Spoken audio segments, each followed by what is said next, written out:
නමෝ තස්සේ භගවතු අරහතෝ සම්මා සම්බුද්දස්සේ නමෝ තස්සේ භගවතු අරහතෝ සම්මා සම්බුද්දස්සේ නමෝ තස්සේ භගවතු අරහතෝ සම්මා සම්බුද්දස්සේ බුද්ධෝ සෝ භගවා බෝධාය ධම්මං දේසේති දන්තෝ සෝ භගවා ධම්මතාය ධම්මං දේසේති සන්තෝ සෝ භගවා සමතාය ධම්මං දේසේති තින්නෝ සෝ භගවා තරණාය ධම්මං දේසේති මුත්තෝ සෝ භගවා මෝචාය ධම්මං දේසේති අස්සද්ධෝ සෝ භගවා අස්සාසාය ධම්මං දේසේති පරිනිම්බුතෝ සෝ භගවා පරිනිම්බානාය ධම්මං දේසේති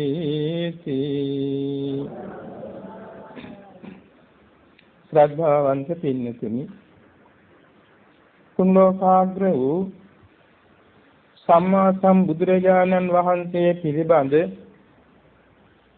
සාරිපුත්‍ර මහ රහතන් වහන්සේ විසින් ගුණ කථනය කිරීමේදී පටිසම්භිදා මග්ගපාළියේ දේශනා කරන ලද සූත්‍ර පාඨයක් මේ ප්‍රකාශ වුණේ. මේ තේරුම බුද්ධෝ සෝ භගවා ඒ භාග්‍යවතුන් වහන්සේ ස්වයම්බු ඥානයෙන් චතුරාර්ය සත්‍ය ධර්මයේ සහිත ਸਰව ධර්මයන් ਸਰවාකාරයෙන් ਸਰවඥතා ඥානයෙන් ආબોධ කොටගෙන බෝධාය ධම්මං දේසේති හිරු පාරමී ඇති සූවිසි අසංඛ ගණන් ජනතාවට එම චතුරාර්ය සත්‍ය ධර්මය ආબોධ කරගන්න පිණිස ධර්ම දේශනා කරනසේක. දන්තෝසෝ භගවා ධම්මතාය ධම්මං දේසේති ඒ භාග්‍යවතුන් වහන්සේ ආත්මය දමනය කොටගෙන ඒ කියන්නේ සීලෝම ක්ලේශ ධර්මයන් ਸਰව ප්‍රකාරයෙන්ම වාසනා සහිතම ප්‍රාණය කොට වදාරමින් ආත්ම දමනය කොටගෙන ලෝකයේ අසංඛ්‍ය ගණන් ජනතාවට ආත්ම දමනය සඳහා ධර්මයේ දේශනා කරනසේක. සන්තෝෂෝ භගවා සමතාය ධම්මං දේසේති ඒ භාග්‍යවතුන් වහන්සේ ක්ලේශ ධර්මයන් ਸਰව ප්‍රකාරයෙන් ප්‍රහාණය කිරීම නිසාම ਸਰව ප්‍රකාරයෙන්ම ශාන්ත භාවයටපත් වී ලෝකයේ අසංඛ ගණන් ජනතාවට ආත්ම සංයමයේ පිණිස ධර්ම දේශනා කරනසේක.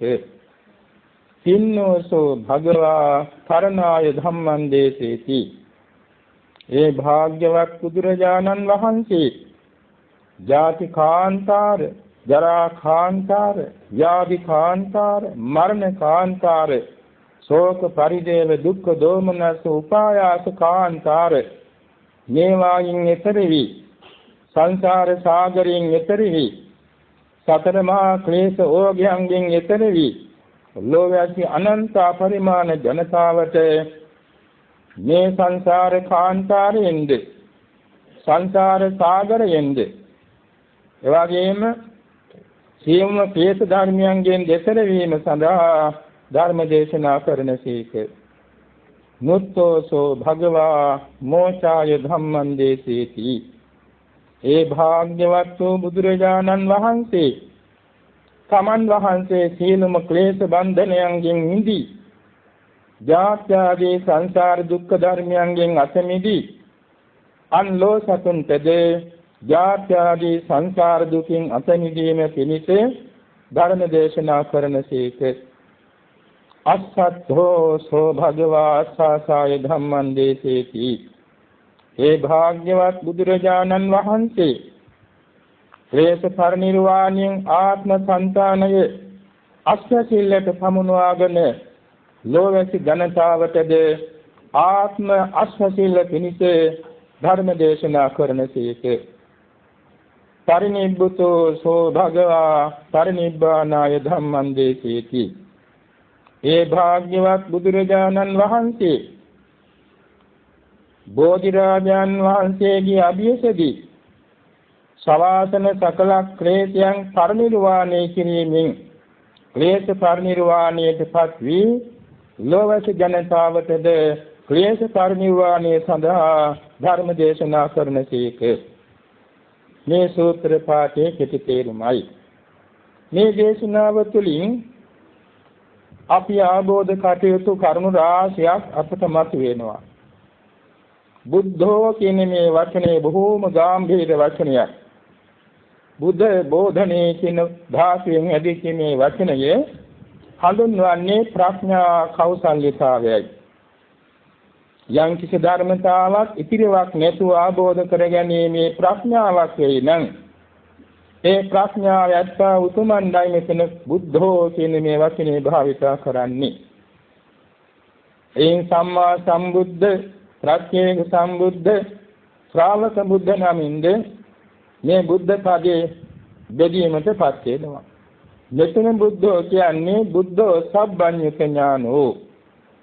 සර්වඥතා ඥානයෙන් සමන්විත වූ ශාන්තිනායකයන් වහන්සේටයි මෙතන බුද්ධෝ කියන මේ වචනේ භාවිතා වන්නේ. මේ බුද්ධත්වයට, ඒ ආબોධයට, ඒ ප්‍රඥා සම්භාරයට පත් වේවදාලිය කෙසේද? විෂයාසංඛ්‍ය කල්පලක්ෂයක් තිස්සේ 512029ක් සරුවඥන් වහන්සේලාගේ ශාසන සම්මුඛ වෙමි. දාන ආදී දසපාරමී පුරමි. සීල සමාධි ප්‍රඥා ගුණ වඩමි.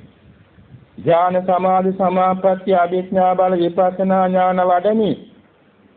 මේ බෝධි සම්භාර පිරීමේදී ඒ මහෝත්තමයන් වහන්සේගේ సంతානයෙහි ගාම්භීර ප්‍රඥා සම්භාරේ පහළ කර ගැනීමට හේතු වන බෝධි සම්භාර මුදුන් පමුණවාගෙන ආවා.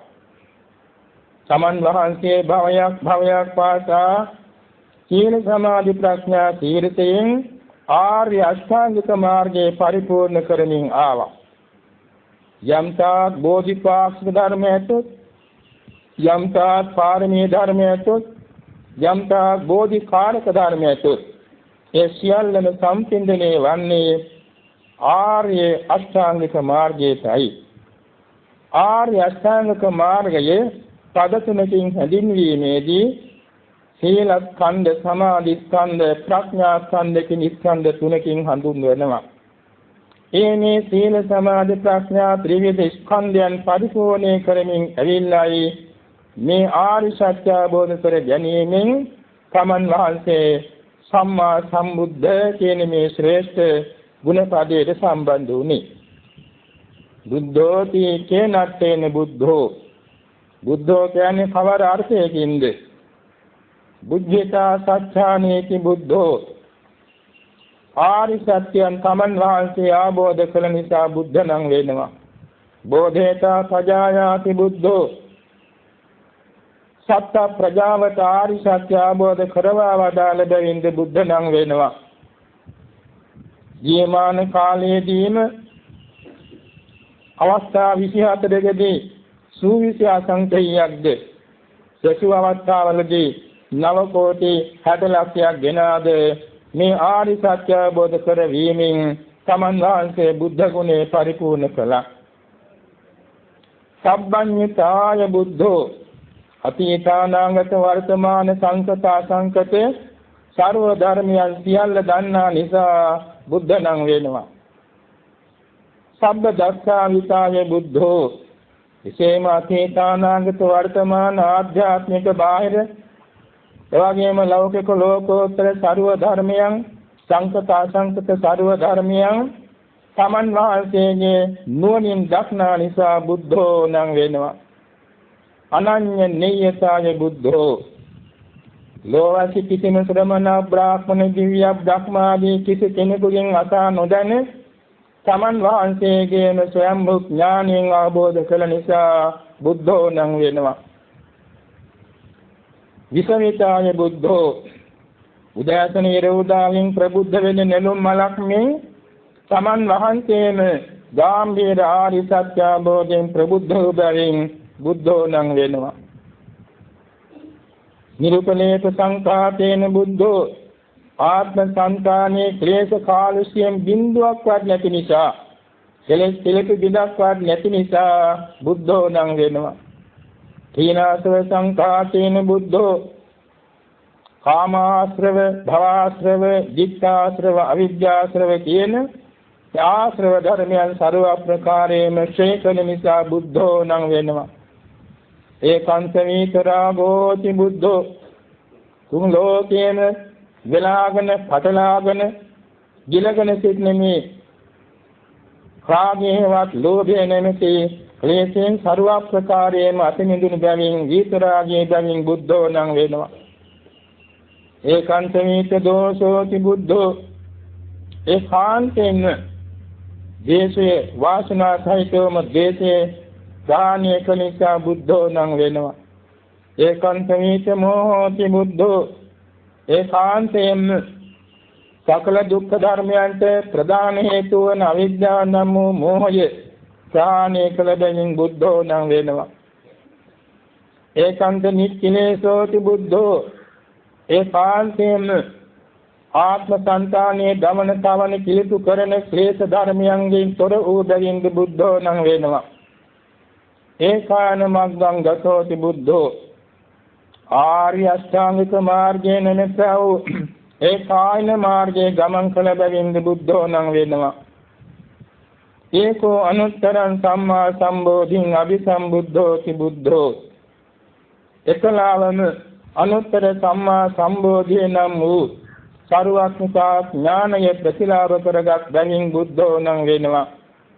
අබුද්ධි විහෙතත්තා බුද්ධි ප්‍රතිලාභාති බුද්ධෝ අබුද්ධිය නම් වූ අවිද්‍යාව ප්‍රහාණය කළ බැවින්ද බුද්ධිය නම් වූ සරුවක්ඥතා ඥාන සහිත සකල බුද්ධ ඥානයෙන් ප්‍රතිලාභ කළ බැවින්ද බුද්ධෝ නම් වෙනවා. බුද්ධෝ කීනේ තණ්හාමං මාතරා කතං නතිතරා කතං බුද්ධෝ යන මේ නාමයේ මහා මායා මහා ප්‍රජාපති මෞඛනික ලැබූ නමක් නොවේ. සුද්ධෝදන මහ රජුන් නැමැති පියතුමා ලැබූ නමක් නොවේ. නේ භගිනියා කතං නේ භාතරා කතං නැගිනි කෙනෙක් ලැබූ නමක් නෙමෙයි. සහෝදරයෙක් ලැබූ නමක් නෙමෙයි. නේ මිත්‍යාමච්චේ කතං හිතමිතුරන් ලැබූ නමක්ද නෙමෙයි. නේ ඥාති සාලෝහිතේ කතං මෞපස පියපස ඥාතීන් ලැබූ නමක්ද නොවේ. නේ සමන බ්‍රාහ්මණේ කතං මාන බමුණන් විසින් ලැබූ නමක්ද නෙමෙයි. නේ දේවතාය කතං දෙවියන් බ්‍රහ්මයන් ලැබූ නමක්ද නොවේ. යදුක්ඛාන්තික මේතම් බුද්ධානම් භගවන්තානම් බෝධියා මූලේ සාසබ්බඤ්ඤිත ඥානස ප්‍රතිලාභා සච්චිකා පඤ්ඤති යදිදම් බුද්ධෝති. මේ බුද්ධෝ කියන සුද්ධ නාමයේ විමෝක්ෂාන්ත කියන ලෝකෝත්තර අරිහත් ඵලයට පත්වීමේදී චතුරාර්ය සත්‍ය අවබෝධයෙන් නිමාවට පත්වීම නිමිති කොටගෙන විමෝක්ෂාන්තයේදී ආબોධඥානෙ ලැබුණ බැවින් ධර්මයෙන් ලැබුණා වූ නාමයක් බුද්ධෝ කියන මේ සුද්ධ නාමය. මේ බුදුරජාණන් වහන්සේ තමන් වහන්සේ විසින් ආબોධ කරගන්නා ලද මේ ගාම්භීර චතුරාර්ය සත්‍ය ධර්මයේ ගුරු මුස්තියක් නොමැතිව ලෝක ජනතාවට විවිධාකාරයෙන් දේශනා කරන්න යෙදුණා. ඒ අවුරුදු 45ක් මුළුල්ලේ දේශෝ දාම් පොත්පත්වල ලියන කියන ලද්දේ නම් අකනිතා බ්‍රහ්මත්‍රයේ දක්වා උස්වේ ගොඩනගන්න තරම් පොත්පත් ලියන්න වෙනවා. එසේ නමුත් මිනිස්යන්ගේ ධාරණය කරගන්න කොහොනා පමණින් සුවාසෝදාස ධර්මස්කන්ධේ නමින් පිටකත්වය අද අපට ලැබී තිබෙනවා. මේ පිටකත්‍රයාගත විනය සූත්‍ර අභිධර්ම කියන මේ පිටකත්‍රයාගත සම්බුද්ධ ධර්මයේ නිසා අද අපි ලෞතර බුදුරජාණන් වහන්සේ අඳුනාගෙන තියෙනවා. මේ සර්වඥන් වහන්සේ විසින් දේශන ලද ආර්ය සත්‍ය අවබෝධ කර ගැනීමේ ඒකායන මාර්ගය ආර්ය අෂ්ටාංගික මාර්ගය නමින් හැඳින්වෙනවා. ඒ ආර්ය අෂ්ටාංගික මාර්ගයේ වැඩෙන පිළිවෙත් මඟ විතරනේ සමාදන් වූ තන් පටන් ආරබ්ධ විපස්සක මාර්ගඵලාභී දක්වාම දිනු කරගන්නට වෙනවා. ඒවා අවස්ථා 7කට බෙදෙනවා. සීල විසුද්ධිය, චිත්ත විසුද්ධිය, ධිට්ඨි විසුද්ධිය, කාංකා විතරණ විසුද්ධිය, මග්ගා මග්ග ඥාන දර්ශන විසුද්ධිය, පටිපදා ඥාන දර්ශන විසුද්ධිය සහ ඥාන දර්ශන විසුද්ධිය නමින් මේ පටිපදා හත විසුද්ධිය අතේ පහදා තියෙනවා. විතරණේ පටන් කෝටියක් සංවර උපසම්පදා සීලය දක්වා දීපෑදී සෑම දෙනා විසින් සමාදන්ව රක්නා ලැබෙන සීලස්කන්ධය තමයි මෙතන සීල විසුද්ධියට ගැනෙන්නේ. ඒ සීල විසුද්ධිය අංග 8කින් පිරුණා නම් තමයි විසුද්ධි සීලයක් වන්නේ. තමා සමාදන්ව ගන්නා ලද සීලයේ අඛණ්ඩ සීලයක් නම් සීල විසුද්ධි. අච්ඡිද්‍ර සීලයක් නම් සීල විසුද්ධි. අසබල සීලේ නම් සීල විසුද්ධි. අකල්මාස සීලයක් නම් සීල විසුද්ධි. බුද්ධිස්ස සීලයක් නම් සීල විසුද්ධි. විඤ්ඤුප්පසත්ත සීලයක් නම් සීල විසුද්ධි. අපරාමර්ථ සීලයක් නම් සීල විසුද්ධි. පටිච්චසමුප්පාද සීලයක් නම් සමාධි සංවත්තනික සීලයක් නම් සීල විසුද්ධි. මෙන්න සීල විසුද්ධියේ කොටස් 8ක් මෙතන කියවුණා. සමාදන්ව ගන්නා ලද සීලේ මුලින් අගින් කඩා නොගත්තා නම් අකණ්ඩයි. නදින් නොකඩා ගත්තා නම් අච්චිද්දයි. තේලිය දිසිකපද බෙදනු ගත්තා නම් අසබලයි. තනින් තනින් සිකපද නොබෙද ගත්තා නම් අකල්මාසයි. පන්නා දිට්ඨිය ලාභ සත්කාර කීර්ති ප්‍රශංසා අපේක්ෂා නොකරනවා නම් ඒ සීලය බුද්ධිසයි. එවැනි රක්නා සීලය බුද්ධ ආදී උතුමන් විසින් සාදු කියා පිළිගන්න සුදුසු බැවින් විඤ්ඤුප්පසත්යි. සීලේ නිසා දිව්‍ය බ්‍රහ්ම ශක්ති රජවැනි සම්පත් ඇතිවේ නැත්නම් තණ්හා දිට්ඨියෙන් අල්වා නොගත්තේ නම් අපරාමර්ථයි. එසේ රක්නාද සීලය සතර ඉරියව් වේන සමාධියට පදනම් වන බැවින් සමාධි සංවත්තනිකයි. මේ ආකාරයෙන් රක්නාලද සීලය සීල විසුද්ධිය නමින් හැඳින්වෙනවා. සීල විසුද්ධියේ පිහිටාගෙනයි චිත්ත විසුද්ධියේ පිහිටන්නේ ලැබෙන්නේ. චිත්ත විසුද්ධියේ නමින් මෙතන හැඳින්වෙන්නේ සමත භාවනාවෙන් ලැබෙන උපචාර සමාධිය සහ අර්පණා සමාධියයි. සමත භාවනාවේදී උපචාර සමාධිය අනිවාර්යෙන් ලැබෙනවා සෑම කර්මස්ථානයකින්ම. අර්පණා සමාධිය ලැබෙන්නේ සමත භාවනා 40න් 30කින් පමණයි. බුද්ධානුස්සති, ධම්මානුස්සති, සංඝානුස්සති, සීලානුස්සති, ත්‍යාගානුස්සති, දේවතානුස්සති, උපසමානුස්සති, මරණානුස්සති කියන මේ අටෙනුත් ආහාරයේ පටිච්චෝල සංඥා චතු ධාතු අවස්ථාන කියන මේ 10න් උපචාර සමාධිය පමණක් ලැබෙනවා. ඒකත් චිත්ත විසුද්ධියයි. උපචාර සමාධියේ නීවරණ යටපත් වෙනවා. නීවරණයන්ගෙන් සිතේ තොර වෙනවා, විසුද්ධියටපත් වෙනවා. ඊළඟට තියෙනවා ප්‍රථම ඥානයේ පමණක් ලැබෙන කර්මස්ථාන 11ක්. පටික්කුල මනසිකාරයෙන් නම් කායගත සතියයි දස අසුභයයි කියන 11න් ප්‍රථම ඥාන පමණක් ලැබෙනවා. එයින්ද නීවරණ යටපත් වෙන බැවින් රූපාවචර අර්පණා සමාධියක් බැවින් ඒකත් චිත්ත විසුද්ධියක්. ඥාන තුනක් පමණක් ලැබෙන භාවනා තුනක් තියෙනවා. මෛත්‍රී කරුණා මුදිතා තුනෙන් ප්‍රථම ඥානයයි, ද්විතිය ඥානයයි, තෘතිය ඥානයයි තුන පමණක් ලැබෙනවා. එයිනොත් නීවරණ දුක්ඛක්ලේශ යටපත් වෙන බැවින් එයින්ද චිත්ත විසුද්ධිය වැඩෙනවා.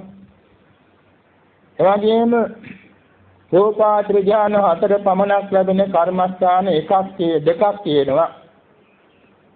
ඒ තමයි ආනාපාන සතිය සහ ආකාශ කසිනය.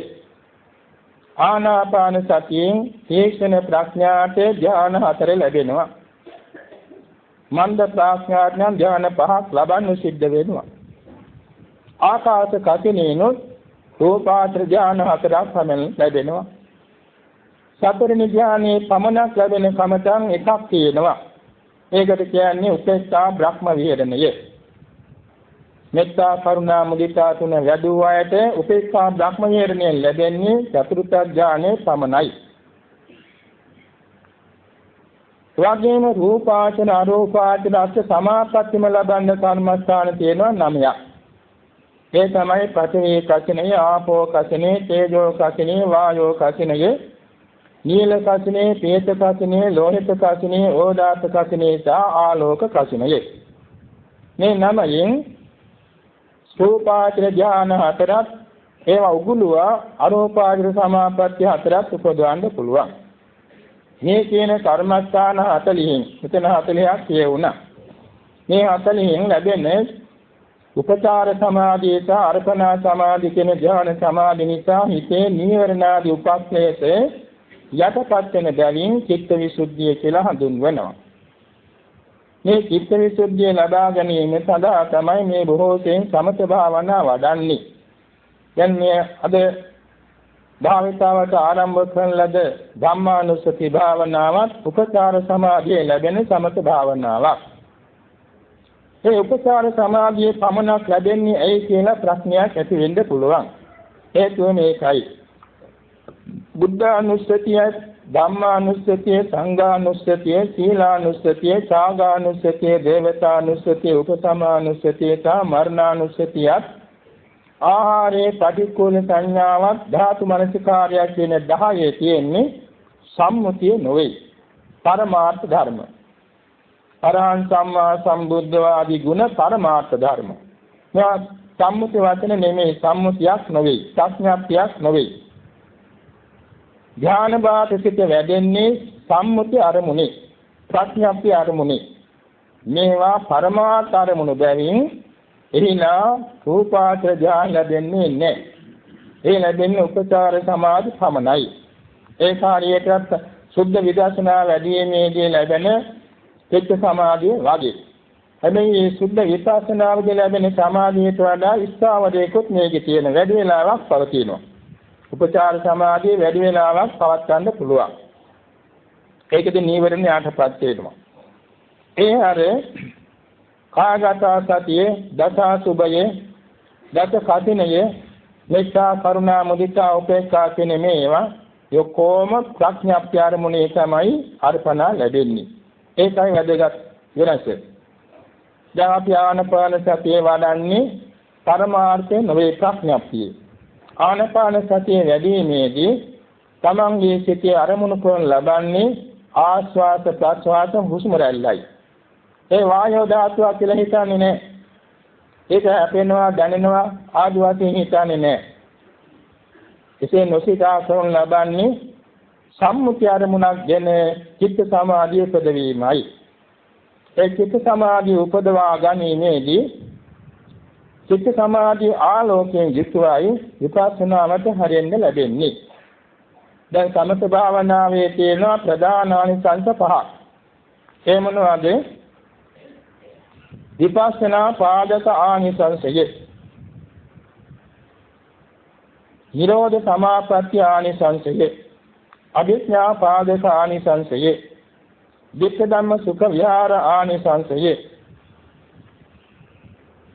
භාවිතේස ආනිසංසය කියලා 5ක් තියෙනවා. බෞද්ධයන් වශයෙන් සමත භාවනා වඩනු ලබන්නේ විපස්සනාට පාදක වනු පිණිසයි. සීලේ පටිච්චාය නරෝ සපඤ්ඤෝ චිත්තම් පඤ්ඤංච භාවයං කියා දේශනා කළ නිසා සීලේ පිහිටා සමත භාවනාවෙන් ධ්‍යාන සමාධි උපදවාගෙන විපස්සනාට හැරෙනවා. ඒ අනුපිළිවෙලින් යාමේදී විපස්සනා බොහොම තීක්ෂණව කළ හැකි වෙනවා.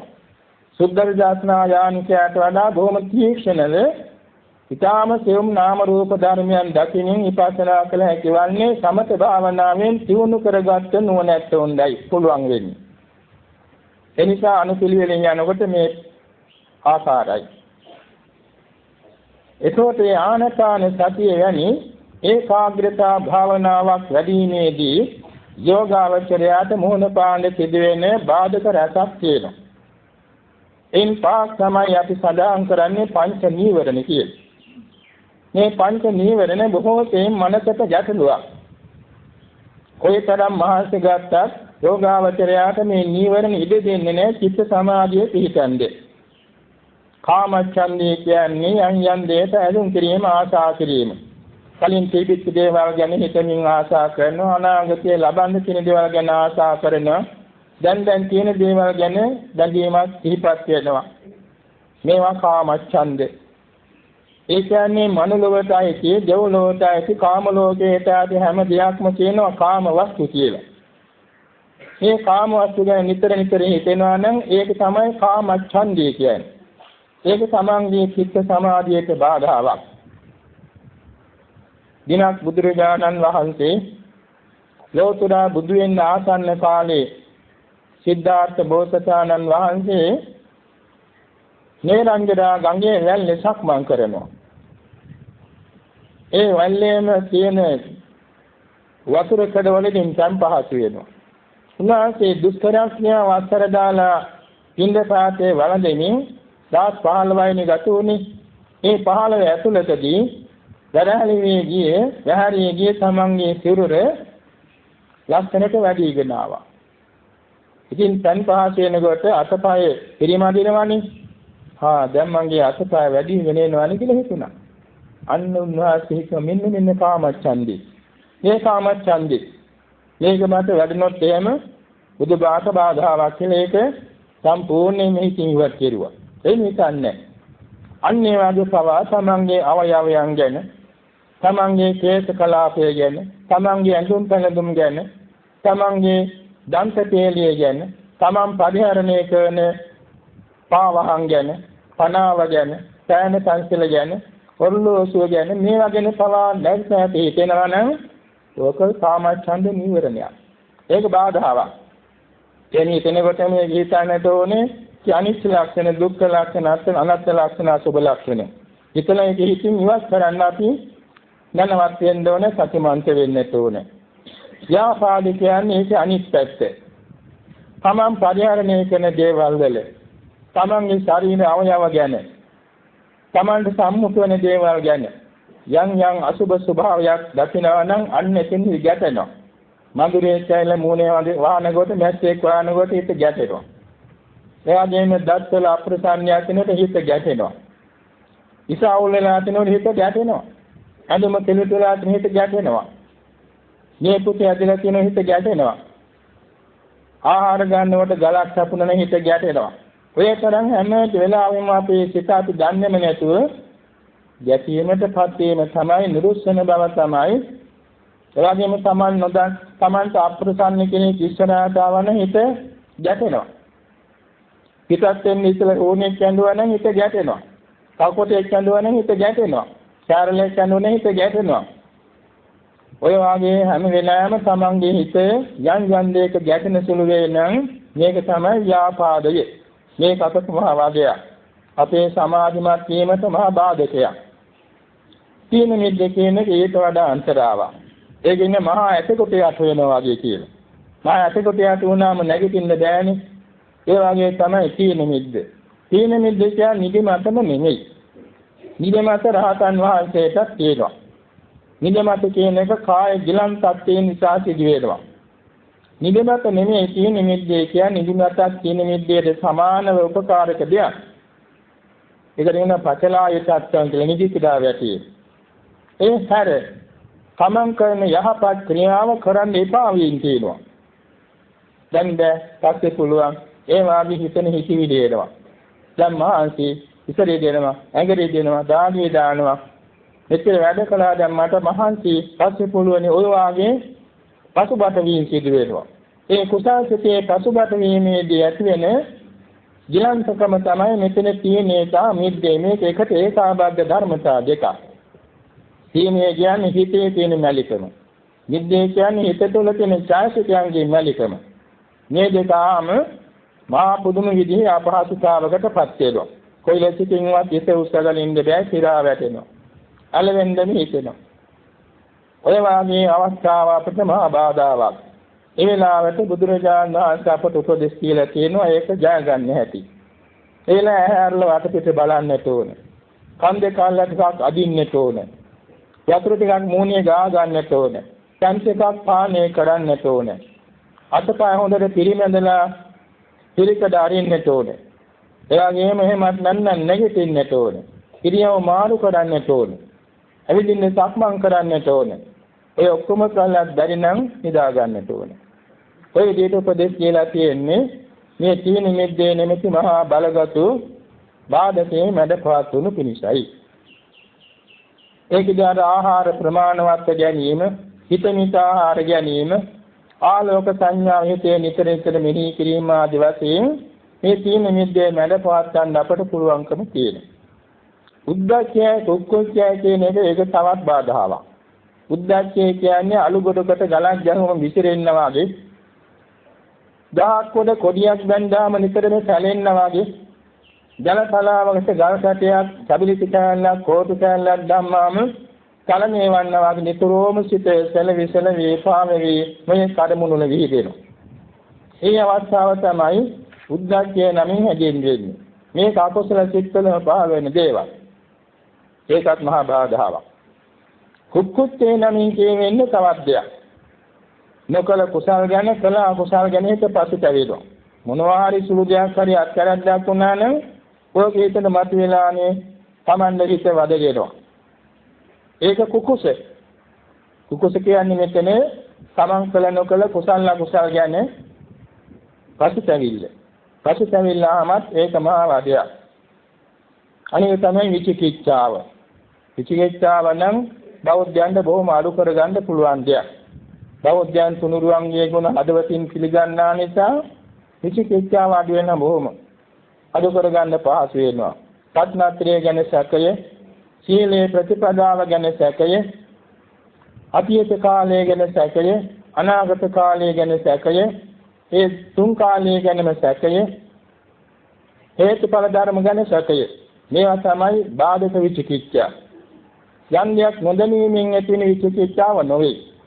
දැන් පාර යනකොට දෙමන් සංධියක් මුණ ගැහුණාම යන්න ඕන පාර මේකද අරකද කියලා හිතන්න පුළුවන්. මේක විචිකිච්ඡාව නීවරණයක් නොවේ. එයාගෙන් යම් කිසි ආහාරයක් ගන්නකොට මේක අහවල් දෙයක්ද කියලා සැක කරනවා. ඒක විචිකිච්ඡාව නෙමෙයි. ඒවට කියන ප්‍රතිරූප විචිකිච්ඡා කියලා.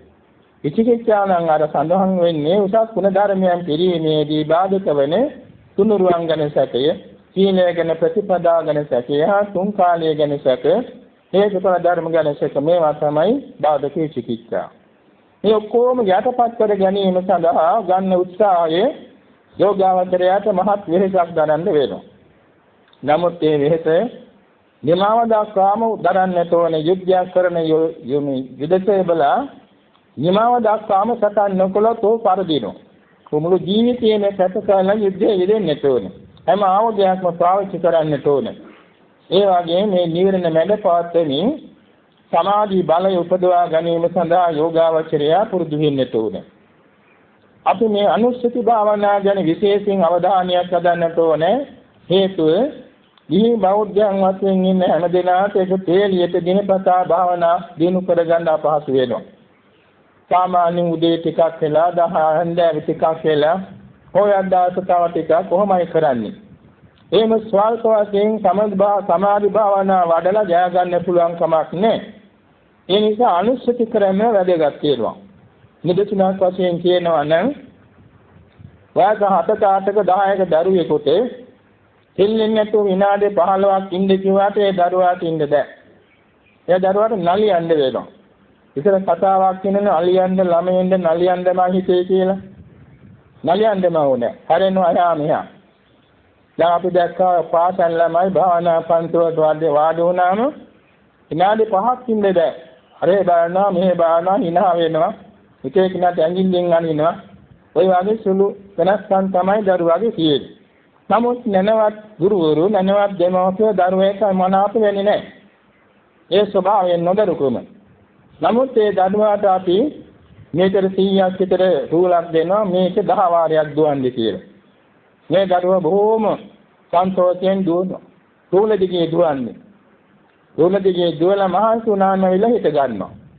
අන්න ඒක ගොඩ තම්පත් වෙනවා. ඒ වගේ තමයි අපේ මේ නොදොරු හිත. භාවනාවට ගියාම හිතේ කමනාප වෙන්න එපා.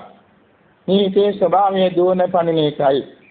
මේ හිතේ ස්වභාවය අත්මනතාවස වීමයි. මොකක්ද මේ අත්මනතාව කියන්නේ? සන්තෝෂයෙන් සිටීම. දරුවා සෙල්ලම් කරන්නේ සන්තෝෂයෙන් ඉන්නේ. ඒ වගේ මේ හිත දුවන්නේ පණින්නේ විසිරෙන්නේ කොතනද සපක් කියන්නේ කියලා සතුට හොයන එකයි. මේක තමයි අත්මනතාව කියන්නේ. යම් කිසි විදියකින් මේ අනුස්සති භාවනාවක යෙදීමේදී අර කුඩා දරුවා රූලක 10 වාරයක් දිවා වගේ අපි බුද්ධ අනුස්සතිය නැමැති රූලේ දුවනවා හිතේ. දාස පුරාම බුදුගුණ හිතේ කියව දෛනික වැඩවලේ දෙනවා. ඉතින් හිත දුවන්නේ රූල එකයි. ධම්මානුස්සති සංඝානුස්සති ආදියත් එහෙමයි. කාගත සතියේ එහෙමයි. එතකොට මේ අනුස්සති භාවනාව දාස පුරාම කිරීමේදී මේ දුවන සිතට ලොකු ආස්වාදයක් ලැබෙනවා. ඒ මොකද? නීවරණ නැමැති මේ හොරු හිතට වැඩ ගන්නෙ නැහැ. ඒ නීවරණ හිතෙන් ඈත් වෙනවා. ඊට වඩා ශක්තිමත් සතියක් මෙතන පවතිනවා. පේලියෙන් අනුස්සති මෙනෙහි කිරීමේදී සතියයි ඥානයයි දෙක අවදීන් කියන නිසා නීවරණ කියන මේ හොරුන්ද ඇතුල් වෙන්න බෑ. ඒක නිසා හිත බොහොම කර්මන්‍යව බොහොම අවදීන් පවතිනවා. එහෙම පැවතීම නිසා යම් වෙලාවක උදේ හරි දවල් හරි රාත්‍රියේ හරි භාවනාවට වාඩි වුණා නම් ඊටාම පහසුවෙන් බාධාවක් නැතිව චිත්ත සමාධිය වඩන්න පුළුවන්. එයින් යෝගාවචරය විශාල සතුටක් විඳින එක නන්නර්ථමනතාවටපත් වෙනවා. භාවනාවේ ආරමුණ හරියට භාවනා නිමිති පහළ වුණාම බොහොම ලොකු සන්තෝෂයක් හිතට ඇති වෙනවා. චිත්ත සොයා ගියෙත් නෙවෙයි. සෙමින් දිවියෙත් මේ වාගේ සන්තෝෂ වෙන දෙයක් කුමක්ද කියන එකයි. අර ඉඳුනම් පිනවීමෙන් ලැබෙන සතුටට වඩා මේ භාවනා ආරමුණෙන් ලැබෙන නිරාමිෂ අරමුණේදී ලැබෙන සතුට බොහෝම සැපදායකයි. ඒක නිසි හැටේට වැඩි නම් පස්සේ දෙවියන් සාලවත් මේ හිත දුවවන්න බෑ. ඊට පස්සේ මේ සිත බොහෝම සදින් ඇලීගෙන සමාධිමත් වෙනවා.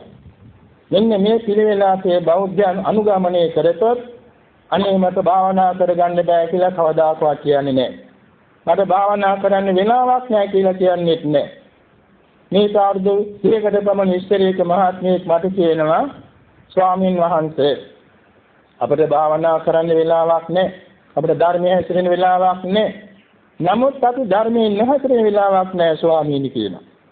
ඒ වැදගත් පිළිතුරක්. ධර්මයේ නැහැසිරෙන වෙලාවක් නැහැ කියනවා. ඒ මොකද කාරණේ? වාඩි වෙලා යමක් හිතන්න වෙලාව නැහැ.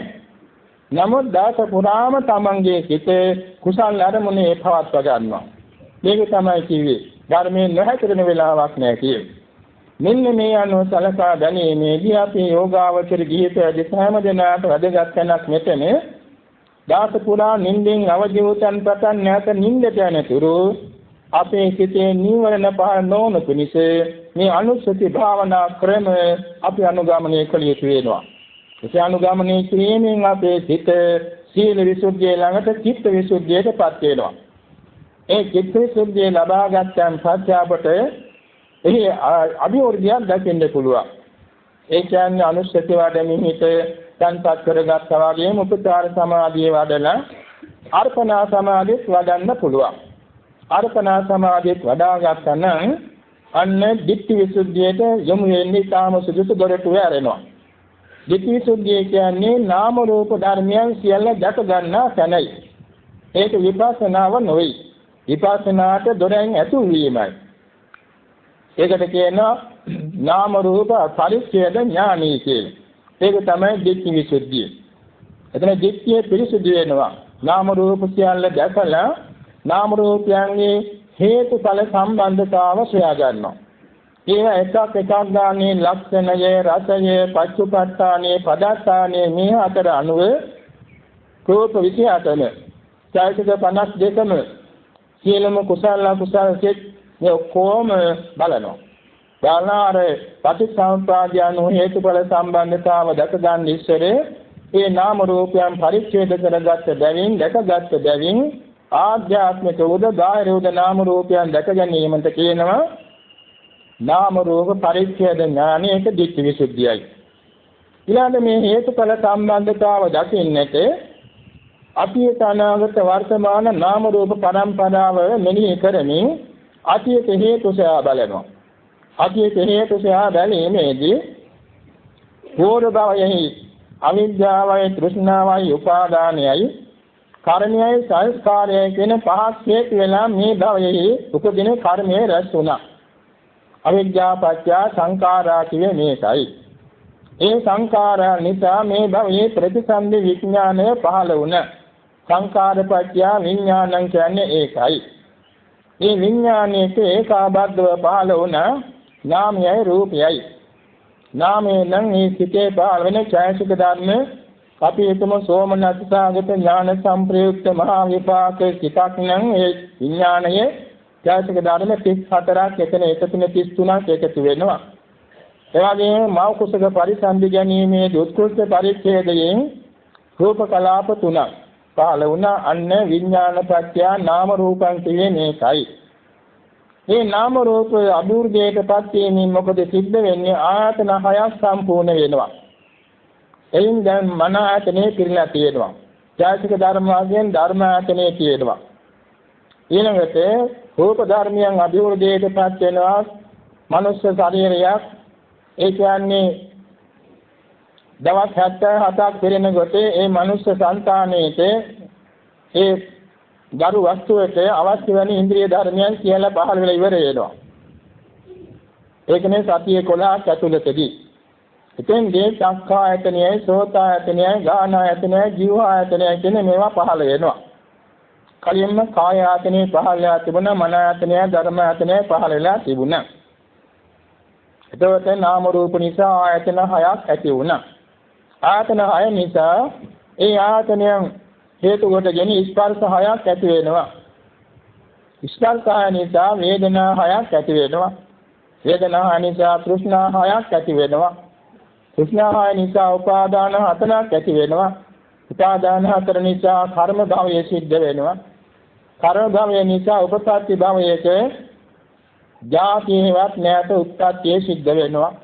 අයමත්‍ය ආත්මා පරම්පරාව අවිද්‍යා පත්‍ය සංඛාරාදී වශයෙන් නැතත් මේ පරම්පරාව යනවා. ජාති ජරා මරණ ශෝක පරිදේ දුක්ඛ දෝමනස පිරිවරාගෙන. දැන් මේ හේතුඵල සම්බන්ධතාව සියල්ල අතීත කාලයේ ගැන අනාගත කාලයේ ගැන තුන් කාලයේ ගැනම දැනගැනීම මේකට කියනවා ප්‍රත්‍යපරිග්‍රහ ඥානය. මේ ප්‍රත්‍යපරිග්‍රහ ඥානයේදී කියනවා කාංකා විතරණ විසුද්ධිය. තුන් කාලයේ පිළිබඳ 16 ආකාර සකසාංකා මෙතින්දි සියල්ලම සේදී යනවා පිළිසිදු වෙනවා. ඒක කාංකා විතරණ විසුද්ධිය. ඊළඟට යෝගාවචරය කරුණ ලබන්නේ සම්මාර්ථන ඥානයේ පටන් ගැනීමයි. සම්මාර්ථන ඥානයේ වශයෙන් තමන් විසින් දක්නා ලද රූප කලාප 23ක් මේ సంతානියේ තියෙන ඒවත් චිත්තචෛතසික ධර්ම සියල්ල සම්පින්දනය කරමින් චත්තානීසාකාර මහා විපස්සනාට නම් වෙනවා. අනිත්‍ය ලක්ෂණ 10යි, දුක්ඛ ලක්ෂණ 25යි, අනාත්ම ලක්ෂණ 5යි කියලා මේ සම 40 ආකාරයෙන් විපස්සනාට හරවනවා, සම්මර්ෂණය කරනවා. මේ සම්මර්ෂණය කිරීමේදී ආලෝක, ප්‍රීති, පස්සද්ධි ආදී කර්ම 10ක් ඇති වෙන්න පුළුවන්. 10න් කීපයක් හෝ ඇති වෙන්න පුළුවන්. ඒවා පිළිබඳව නිකාන්තය කියලා ආසාවක් ඇති වෙන්න පුළුවන්. ඒකට කියන උපක්ලේශ 10 කියලා. මේ උපක්ලේශ 10 ජයගන්නට ඕනේ ත්‍රිලක්ෂණයට හරවලා. අනිත්‍ය දුක්ඛ අනාත්මයට හරවලා මේවා ජයගත්තාම නාම රූපයන්ගේ සනික වේ හරියට ඉදෙන බත්සලියක පෙන බුබුලු බිඳි බිඳි වැටෙනවා වගේ, ලයිසක් වයින්කොට ජලාශයක පෙන බුබුලු ඉපදී බිඳෙනවා වගේ නාම රූප බිඳෙන හැටි දකිනවා. ඒ උද්‍යාමයේ ඥානයේ කියන මේ නෝන පහළ වෙන එකට කියනවා මග්ග ඥාන දර්ශන විසුද්ධිය කියලා. ඒ ආලෝක ප්‍රීති පස්සද්ධාදී අමාර්ගයේ බවත් ඒ විපස්සනා ඥානීය මාර්ගයේ බවත් ආબોධ කර ගැනීමෙන් උද්‍යාමයේ ඥානයේ පිරිසුදු වෙනකොට මග්ග ඥාන දර්ශන විසුද්ධිය. ඒ නැවතෙන්නේ ඊට පස්සේ පටන් ගන්නවා භංගානුපස්සනාව වශයෙන් විපස්සනාව. රූප සප්තක අරූප සප්තක කියලා ඉතා විශිෂ්ට මානසිකාර ධර්මයක් තියෙනවා. ඒ විපස්සනා මානසිකාරයේ තුලින් විපස්සනා කරන නුවණ පවා ඥානේ පවා විපස්සනා කරන්න පටන් ගන්නවා. ඉතින්ගේ පුදුමාකාර ආලෝකයකින් සීලම චිත්තචෛතසික ධර්මයන් රූප ධර්මයන් සියල්ලම 14 ආකාරයකින් විපස්සනා කිරීම නිසා භංගානුපස්සනා කියන විපස්සනා ඥානෙ පිළිබඳ. භංගානුපස්සනා ඥානයයි ඊළඟ තුන් ලෝකේම බයට හේතුවක් බව දැන ගැනීමෙන් ආදීනව දැකීමෙන් බයසුපත්තාන ඥානය ආදීනව ඥානයත් තුන් ලෝකේම ගැන සංස්කාර ලෝකය ගැන කලකිරීම වශයෙන් පහළවන නිබ්බිදා ඥානයත් මේ තුන් ලෝකේම ඊතර වීමේ කැමැත්ත වෙන මුංචිත කාම්‍යතා ඥානයත් නිදීමේ උපාසලකයෙන් වශයෙන් තීක්ෂණ ලෙස ත්‍රිලක්ෂණ විපස්සනා වැඩි යුතුයි කියලා දැනගන්නා වූ පටිසංකානුපස්සනා ඥානයත් මේ විපස්සනා වැඩිමින් මේ ස්කන්ධ ලෝකයෙන් ඈතර නිවනටපත් වෙනවා කියන අවබෝධය ලැබීමෙන් සිද්ධ වෙන සංකීර්තන කියන සංකාරුපේක්ෂා ඥානයත් මේ ඥාන පරම්පරා පහළ වෙනවා. මේකට කියනවා පටිපදා ඥාන දර්ශන විසුද්ධිය. මේවායින් පිරිසුදු වෙමින් ගිහිල්ලා ඊළාට යම් කිසි වේලාවකදී තමන්ගේ සංතානයේ සතිපට්ඨාන සතරක්, සම්‍යක්ප්‍රදාන හතරක්, ඉරිදිපාද හතරක්, ඉන්ද්‍රිය ධර්ම පහක්, බල ධර්ම පහක්, බොජ්ජංග හතක්, මාර්ගාංග හතක් ශක්තිමත් බාටපත් වුණා නම් ඍතු සත්‍රාය, භෝජන සත්‍රාය, උජ්ජල සත්‍රාය, ධර්මසාන සත්‍රාය කියන මේවත් හරියට ලැබුණා නම් ඒ මොහොතේදී සංකාරුපේක්ෂා විපස්සනා ඥානයේ යෙදී සිටිද්දී ඒ සිත් සංතානයෙන් හිත භවංග පතිත වෙලා මනෝද්වාර වර්ජන ක්‍රියාසිත පහළ වීමෙන් අනතුරුව පරිසරම උපචාර අනුලෝම ගෝත්‍ර භූ කියලා කාමාචර ජවන්සේ සතරක් පහළ වෙන එක වීතියක මේ ජවන්සේ සතරෙන් පරිකර්ම උපචාර අනුලෝම කියන මේ සිත් තුنين කෙරෙන්නේ නාමයක් හරි රූපයක් හරි සංස්කාර ධර්මයක් අනිත්‍යයි අනිත්‍යයි කියලා හෝ දුකයි දුකයි කියලා හෝ අනාත්තයි අනාත්තයි කියලා හෝ මෙනෙහි කිරීමයි. ඒකට කියනවා අනුලෝම ඥානය කියලා. ඒකට තවත් නමක් තියෙනවා තීක්ෂණ අනුලෝම ඥානය කියලා. ඒකට තවත් නමක් තියෙනවා උත්පාන ගාමිනී කියලා. මේ අවස්ථාව ළඟට ගෝත්‍ර භෝසිත පහළ වෙනවා. ගෝත්‍ර භෝසිත කියන්නේ පෘථුජන ගෝත්‍රයේ පාගාගෙන ආර්ය ගෝත්‍රයට පියනගන වෙලාව. ඒ නිර්වාණය අරමුණු කරනවා. නිර්වාණය අරමුණු කිරීමේදී ක්ලේශ ප්‍රහාණය ඒ සිතින් වෙන්නේ නැහැ. නමුත් නිවන් අරමුණු කරනවා මාර්ගයට ප්‍රථමයි. ඊළඟට මාර්ග චිත්තේ පහළ වෙනවා සෝතාපට්ටි මාර්ග චිත්තය. මේ සෝතාපට්ටි මාර්ග චිත්තයේදී ගෝත්‍ර භෝසිතෙන් අරමුණු කර ගන්නා ලද නිර්වාණ ධාතුව තත්වාකාරයෙන් දැක ගැනීමේදී නිර්වාණ ධාතුව සාක්ෂාත් කරණය කරනකොට දුක්ඛ සත්‍ය පිරිසිඳ අවබෝධ වෙනවා, සමුදය සත්‍ය ප්‍රහාණ වශයෙන් අවබෝධ වෙනවා, මාර්ග සත්‍ය භාවනා වශයෙන් අවබෝධ වෙනවා, ආර්ය සත්‍ය පළමු වරට දැක ගැනීමෙන් එකවර ආර්ය අෂ්ටාංග මාර්ගයේ පරිපූර්ණ වීමෙන් සෝතාපට්ටි මග්ග සමන්නාගත කෙනෙක් බවට පත් වෙනවා. ඒ සෝතාපට්ටි මග්ගයේ චිත්තක්ෂණයයි ඒ චිත්තක්ෂණය නිරුද්ධ වෙනකොටම සෝතාපට්ටි ඵල සිත් දෙකක් පහළ වෙනවා අපේ එළියට. ඒ ඵල සිත් දෙකෙන් සිදුවෙන්නේ නිර්වාණය අරමුණු කිරීමයි. එතකොට මේ කියන පරිකාරම උපචාර අනුලෝම කියන සිත් තුනට කියනවා අනිත්‍ය දුක්ඛ අනාත්ම කියන තුنين අනිත්‍ය ලක්ෂණය මෙනෙහි කරන ලැබුවා නම් ඒකට කියනවා අනිමිත්ත විමෝක්ෂ මුඛය කියලා. ඒකෙන් දොරටුව අනිමිත්ත විමෝක්ෂයට පිවිසෙන දොරටුව. දුක්ඛ ලක්ෂණය මෙනෙහි වුණා නම් ඒකට කියන අප්පනිහිත විමෝක්ෂ මුඛය කියලා. අප්පනිහිත නම් වූ නිවන් දොරටුව. අනාත්ම ලක්ෂණය නම් ඒ සිත් තුනට මෙනෙහි වුණේ ඒකට කියනවා ශුන්‍යත විමෝක්ෂ මුඛය කියලා. ශුන්‍යත වාතයෙන් නිවනට පිවිසීමේ දොරටුව. ඊළාට අනිත්‍ය වාතයෙන් ලැබූ මාර්ගය නම් අනිත්‍ය වාතයෙන් දැකීමෙන් ලැබූ මාර්ගයයි ඵලයයි නම් නිවනයි නම් මේ තුනටම කියනවා අනිමිත්ත විමෝක්ෂය. දුක්ඛ ලක්ෂණය වැටහීමෙන් නම් මේ මාර්ගය ඵලයයි නිවන ලැබුණේ. ඒකට කියනවා අප්පනිහිත විමෝක්ෂය. අනාත්ම ලක්ෂණය වැටහීමෙන් නම් මාර්ගය ඵලයයි නිවනයි ආબોධේ. ඒකට කියනවා ශුන්්‍යත විමෝක්ෂය. මේ කියන අවස්ථාවටපත් වුණාම එයින් නවතින්නේ හිත භවංග පතිත වෙලා ආවර්ජනාසිත නැත්නම් ප්‍රතිවේක්ෂා චිත්ත වීති පහක් පහළ වෙනවා.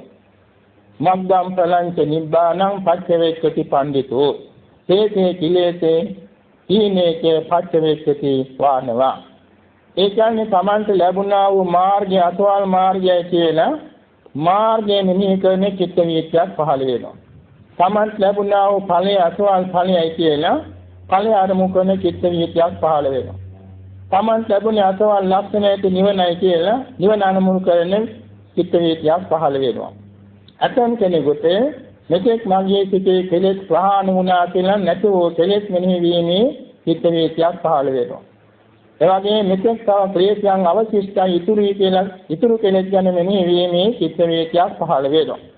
මේකට කියනවා ප්‍රත්‍යක්ෂා ඥානය කියලා. මේකට තවත් කියනවා විමුක්ති ඥාන දර්ශනය කියලා. විමුක්ති ඥාන දර්ශනය. දැන් කියනවා සීල සමාධි ප්‍රඥා විමුක්ති ඥාන දර්ශනය. සීලය කියන්නේ සීලස්කන්ධය, සමාධිය සමාධිස්කන්ධය, ප්‍රඥාව නම් මේ ලෝකෝත්තර මාර්ගඵල දක්වා වැඩෝ නුවණ. විමුක්ති කියන්නේ ඵලයට නිවනට නම. විමුක්ති ඥාන දර්ශනය කියන්නේ මෙන්න මේ ප්‍රතිවේක්ෂා ඥාන. දැන් එතකොට යෝගාවචරය සෝතාපන්න පුද්ගලයෙක් වාටපත් වුණා. මේ සෝතාපන්න වූ බව නවතින්නේ තවත් තමන්ගේ ආත්ම ශක්තිය ආර්ය අෂ්ටාංග මාර්ගයේ ගමන් කරන්න තියෙනවා නම් අයමත් උද්‍යෝගී ඥාණයෙන් පටන්ගෙන විපස්සනා ඥාන වඩලා අනුපිළිවෙලින් ගිහින් සකදාගාමී මාර්ගඵල නිවන අවබෝධ වෙනවා. තවත් දුරට ශක්තිය තියෙනවා නම් උද්‍යෝගී ඥාණයෙන් ඉඳලා විපස්සනා ඥාන වඩලා අනාගාමී මාර්ගඵල නිවන අවබෝධ කරගන්නවා. තවත් දුරට හිතේ ශක්තිය තියෙනවා නම් අයමත් උද්‍යෝගී ඥානයේ සිට විපස්සනා ඥාන වඩලා අරිහත් මාර්ගඵල ප්‍රතිලාභයටපත් වෙනවා. මේ අනුව සලකා බැලීමේදී සම්මා සම්බුදුරජාණන් වහන්සේ විසින් දීර්ඝ කාලයක් මුළුල්ලේ පෙරූ බෝධි සම්භාර හේතුවෙන් අනුන්ගේ උපදේශයක් නැමැතිව ආනාපාන සති භාවනා පදනම් කරගෙන ඉතිරි කර්මස්ථාන සියල්ලම ඒ බෝමුලදී සම්පූර්ණ කරන අත් සමාපatti ලාභීව పూర్වේ නිවාස ඥානයෙන් අතීත ස්කන්ධ පරම්පරාව සරුවාකාරයෙන් දැකගත්තා. චතුප්පාත ඥාණයෙන් අතීතානාගත වර්තමාන තුන් කාලයට ඇති හිත නැති සෑම ධර්මයක්ම දැකගත්තා.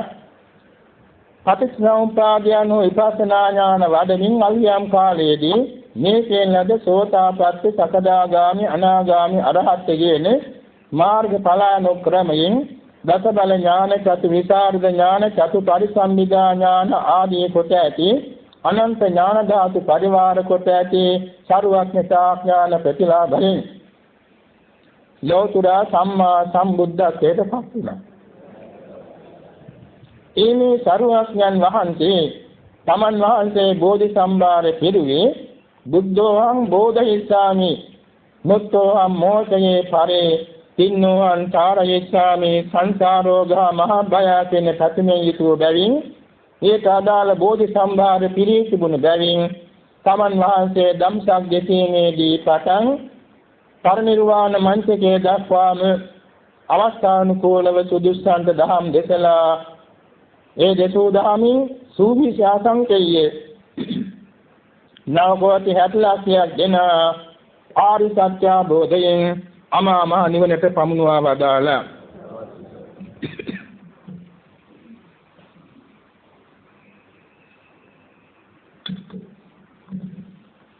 මේ සරුවඥන් වහන්සේගේ ශාසනය තමයි අද අපි මේ සීලයක් පුරන්නේ, සමාධියක් වඩන්නේ, විපස්සනාවක් වඩන්නේ, ආගමික පිළිවෙත් වල යෙදෙන්නේ. මේ හැම කටයුත්තකදීම අපි සලකා බලන්නට ඕනේ අපේ චිත්තසංතානයේ කුමක්ද වැඩෙන්නේ කියලා. අපි නමස්කාරයේ කියන කොටත් පින්නතුනි අපේ සිතේ වැඩෙන්නේ ආර්ය අෂ්ටාංගික මාර්ගය. ඉතරණයේ කියන කොටත් අපේ සිතේ වැඩෙන්නේ ආර්ය අෂ්ටාංගික මාර්ගය. ශික්ෂාපද එකක් ගන්න කියවීමේදී අපේ සිතේ වැඩෙන්නේ ආර්ය අෂ්ටාංගික මාර්ගය. දොත් නගා සාදු කියන කොටත් අපේ සිතේ වැඩෙන්නේ ආර්ය අෂ්ටාංගික මාර්ගය. බුදුපාණ දැල්වීමේදී සුවඳ කෝර දැල්වීමේදී මලක් පාන සකස් කොට තන්පත් කිරීමේදී එවැගේ බුද්ධ පූජා පැවැත්වීමේදී බුද්ධ වන්දනා කිරීමේදී අපේ සිතේ වැඩෙන්නේ ආර්ය අෂ්ටාංගික මාර්ගය. වතාවත් පිරීමේදී එවැගේම සිල් පෙවීමේදී එවැගේම ආසන පැනවීමේදී එවැගේම පියවර නැගීමේදී කුසල් සිතින් හැම වෙලාවම අපේ සිතේ වැඩෙන්නේ ආර්ය අෂ්ටාංගික මාර්ගය. අපි ආනාපාන සතිය වැඩිීමේදී මේ බුද්ධානුස්සති ධම්මානුස්සති ආදී අනුස්සති වැඩිීමේදී දාම්පතක් කියවීමේදී දාම්පදයේ සවන් දීමේදී අපේ සිතේ වැඩෙන්නේ ආර්ය අෂ්ටාංගික මාර්ගය. කොහොමද ඒක සිද්ධ වෙන්නේ? දැන් අපි සලකා බලමු. දැන් මේ බණ පදයක් අපි කියනකොට බණ පදයේ සවන් දෙනවා දෙගොල්ලේ. දේශකයන් වහන්සේ දෙසනවා, ශ්‍රාවක පිරිස අසනවා. දෙගොල්ලට වැඩෙන්නේ ආර්ය අෂ්ටාංගික මාර්ගයේ මාර්ගාංග. හැබැයි එකවර අත හිතේ පහළ වෙන්නේ නැහැ. එකවර අත පහළ වෙන්නේ මාර්ගඵල ඥානෝගේ විතරයි. ඊට මෙහා ලැබෙන්නේ අඩු ගානේ 4යි, මධ්‍යම ගානේ 5යි, උපරිම ගානේ 6යි.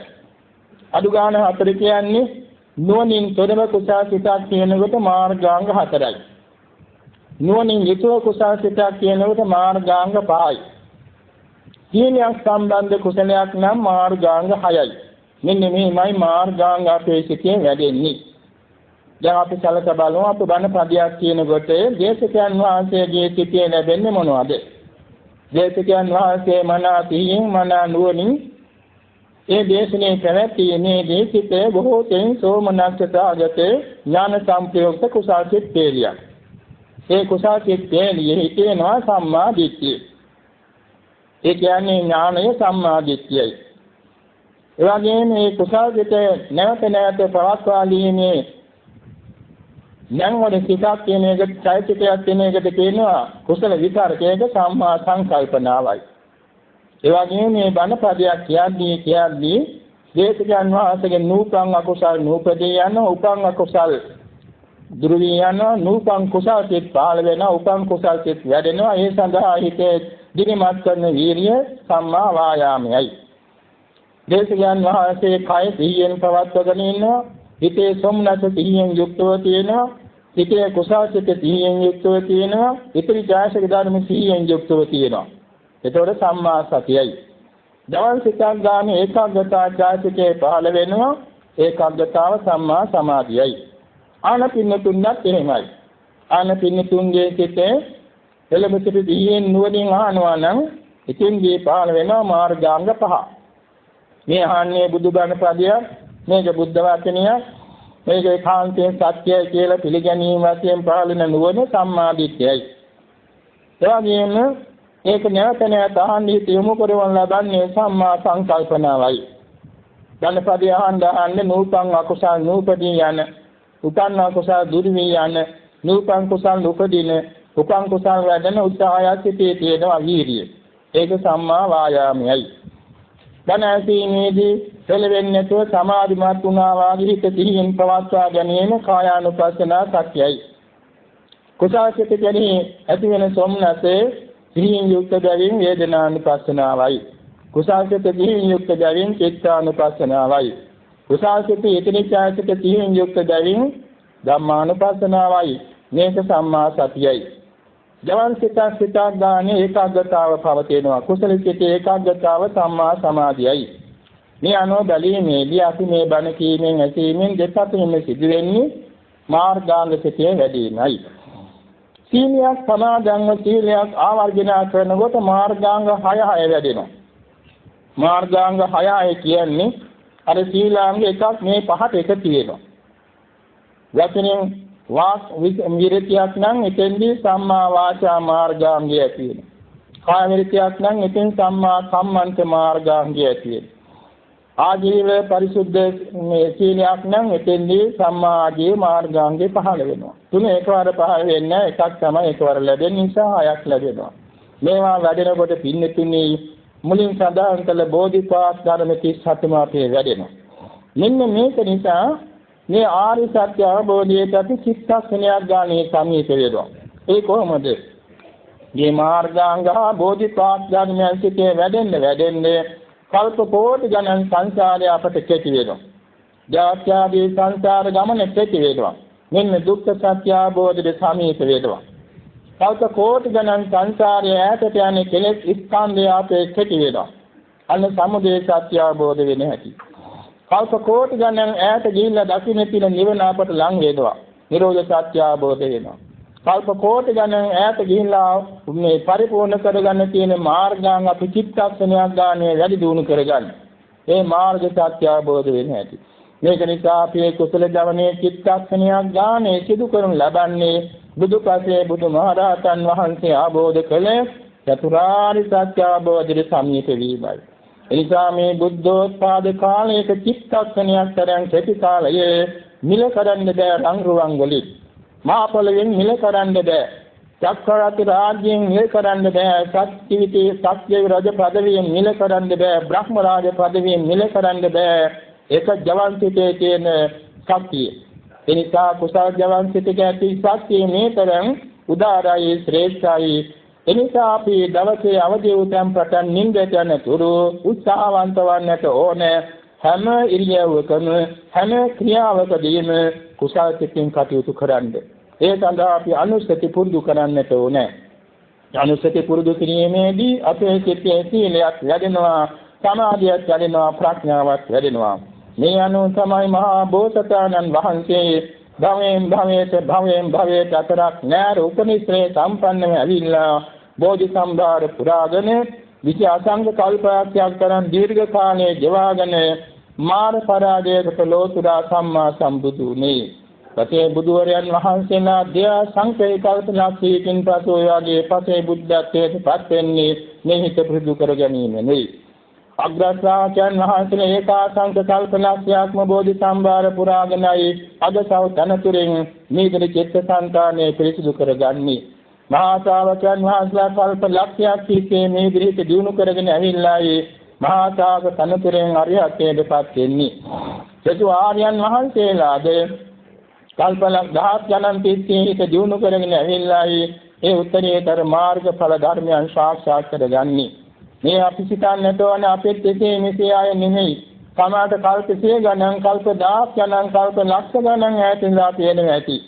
අපේ නිවන් ගමනට අපි පියවර නගලා තියෙනයි මේ උපනිෂදේ සම්ප්‍රත්‍යයතුව සිල් රැකෙන් ඉදිරිපත් වෙන්නේ, භාවනා කරන් ඉදිරිපත් වෙන්නේ.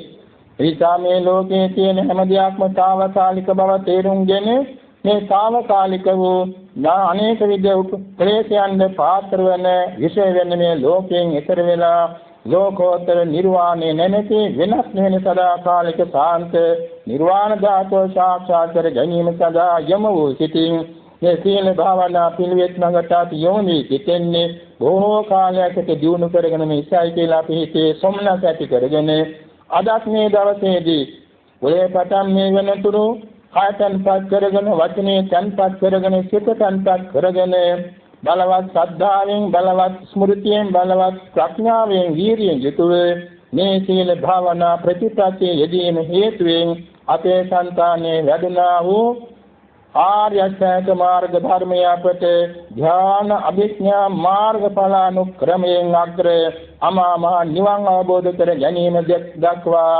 හේතු වේවා, වාසනාව වේවා කියලා නිවන් සුව ප්‍රාර්ථනා කරමු.